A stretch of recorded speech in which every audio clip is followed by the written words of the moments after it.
ସାଙ୍ଗମାନେ ତୋରି ପାଇଁ ତୋ ପାଇଁ ସିରିଏଲରେ ଆପଣମାନେ ଦେଖିବାକୁ ପାଇବେ ଚିକି ମନେ ମନେ କହୁଛନ୍ତି ମୋତେ ଏବେ ନିଜକୁ ଷ୍ଟ୍ରଙ୍ଗ ହେବାକୁ ପଡ଼ିବ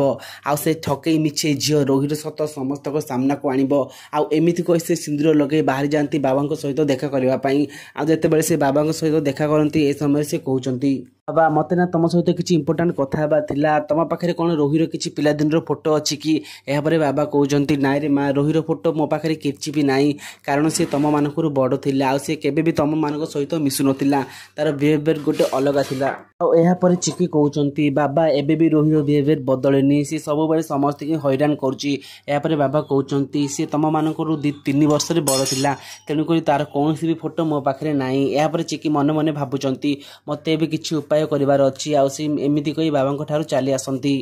ଆଉ ଏପଟେ ସିନ୍ରେ ଆପଣମାନେ ଦେଖିବାକୁ ପାଇବେ କାମିନୀ ଜେଜେମା ଆଉ ପରିବାର ଲୋକ ସମସ୍ତେ ଭାବୁଥିବେ ଯେ ମାନେ ଶ୍ରିୟାର କିଛି ପିଲାଦିନର ଫଟୋ କିଛି ବାହାର କରିବା ପାଇଁ ଆଉ ଏ ସମୟରେ ଚିକି ଆସି କହିବ ଯେ ମୋ ମୋବାଇଲରେ ଗୋଟେ ଆପ୍ ଅଛି ଯାହାକି ରୋହି ଯଦି ମୁଁ ଗୋଟେ ଫଟୋ ଖିଚିବି ରୋହିର ମାନେ ଆମ ଶ୍ରିୟାର ପିଲାଦିନର ଫଟୋ ସେ କେମିତି ଦେଖାଯାଉଥିଲା ଏ ମୋବାଇଲରେ ଚାଲି ଆସିବ ଏହାପରେ ପରିବାର ଲୋକ ଖୁସି ହେଇଯାଆନ୍ତି କିନ୍ତୁ ରୋହି ମନେ ମନେ ଡରି ଯାଇଥିବ କାରଣ ରୋହି ପ୍ରକୃତରେ ଶ୍ରିୟା ନାହିଁ ତେବେ ଫ୍ରେଣ୍ଡସ୍ ଆପଣମାନଙ୍କୁ କ'ଣ ଲାଗୁଛି ଏ ମୋବାଇଲ ଆପ୍ରେ କ'ଣ ଧରା ପଡ଼ିବ ରୋହି ହେଉଛି ପ୍ରକୃତରେ ଗୋଟେ ମିଛେଇ ଝିଅ ଯଦି ହଁ ତାହେଲେ ଆମକୁ ୟେସ୍ ବୋଲି କମେଣ୍ଟ କରନ୍ତୁ।